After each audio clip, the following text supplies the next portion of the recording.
पद्धत नाहीये, पण परदेशी राजा राणी गेले होते, फिशिंगसाठी निघाले. आपल्याकडे ती पद्धत नाहीये. आणि फिशिंगला निघाले असताना रस्त्यामध्ये एक गाढवावर बसून एक कोळी चालला होता, खांद्यावर गळ होता. राजाने विचारलं, काय रे, मच्छी पकडायला का? तो म्हणला, नाही महाराज, आज मच्छी पकडायला जाणार नाहीये, वादळ आहे, खूप मोठा पाऊस येणार आहे. म्हटलं, मूर्ख माणसा, मी माझ्याकडे खूप पगार देऊन हवामान तज्ज्ञ ठेवलेला आहे. त्यांनी सांगितलं, तुम्ही जा, खुशाल, काही होणार नाहीये. राजा पुढे गेला. खूप वादळ झालं, पाऊस आला, त्रेधा तिरपीट झाली. राजा दरबारात गेला.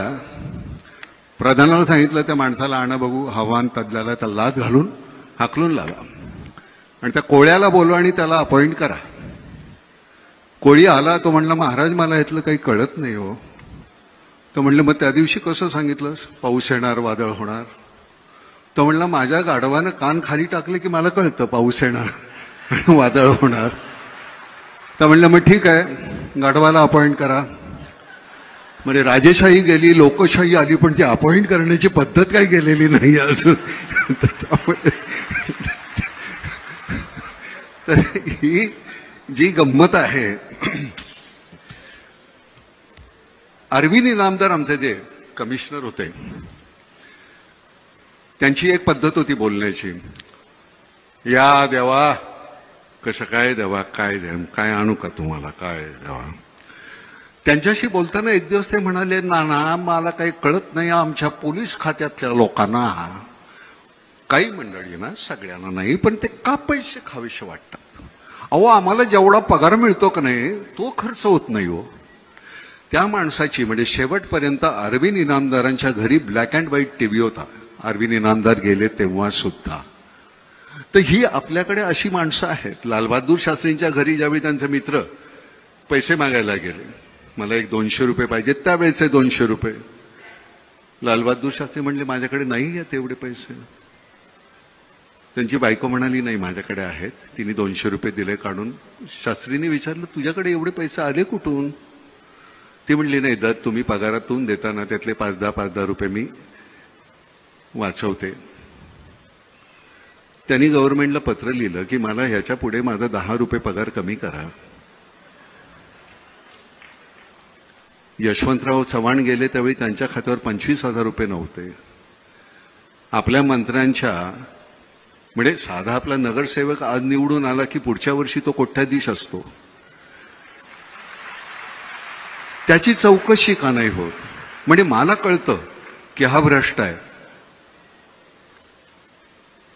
पण तुमच्या का नाही लक्षात येत? त्याच्यावर कारवाई व्हायला पाहिजे की नाही एकनाथराव? म्हणजे तुम्ही मी 100 रुपये आल्यानंतर 30 रुपये इन्कम टॅक्स भरतोच, 18 रुपये तुम्ही अजून जीएसटी घेता.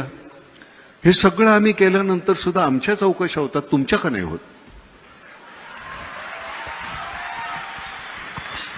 मला असं वाटतं की भ्रष्टाचार ही केवळ राजकारणच नाही, आपल्या संपूर्ण व्यवस्थेला लागलेली कीड आहे. आणि दुर्दैवाने ही संपवायची असेल तर खूप सामूहिक प्रयत्न करावे लागतील. याचं कारण असं आहे की आपण बघा, भ्रष्टाचाराकरता जेलमध्ये जाऊन आलेले, अनेक प्रकरणांमध्ये अडकलेले असे लोक थंपिंग मेजॉरिटीने निवडून येतात. त्यांना लोक वारंवार निवडून पाठवतात आणि मग त्यातनं समाजामध्ये भ्रष्टाचाराबद्दल कुठलाही तिरस्कार तयार होत नाही. जोपर्यंत समाज चांगल्याला चांगलं म्हणणार नाही आणि वाईटाला वाईट म्हणणार नाही, तोपर्यंत ही परिस्थिती बदलणार देखील नाही. आणि म्हणून मला असं वाटतं की एक सामूहिक प्रयत्न आपल्या सगळ्यांना करावा लागेल. उदाहरणार्थ, अनेक वेळा आम्हाला लोक विचारतात की का हो तुम्ही इतके गुन्हे आणि कसं त्यांना तुम्ही तिकीट देता? तर आम्हाला त्याला सांगावं लागतं की बाबा, त्याच्यावर गुन्हे आहेत पण तोच निवडून येतो आणि दुसऱ्याला मी खूप चांगला, साळसूत, सुंदर, स्वच्छ, टिकाऊ त्याला उभं केलं, डिपॉझिट चाललंय त्याचं. त्यामुळे राजकीय नेते केवळ हे बदलू शकत नाही, समाजाला बदलावं लागेल. आणि केवळ समाजावर टाकूनही चालणार नाही, राजकीय नेत्यांना देखील हे परिवर्तन झालं पाहिजे असं वाटावं लागेल.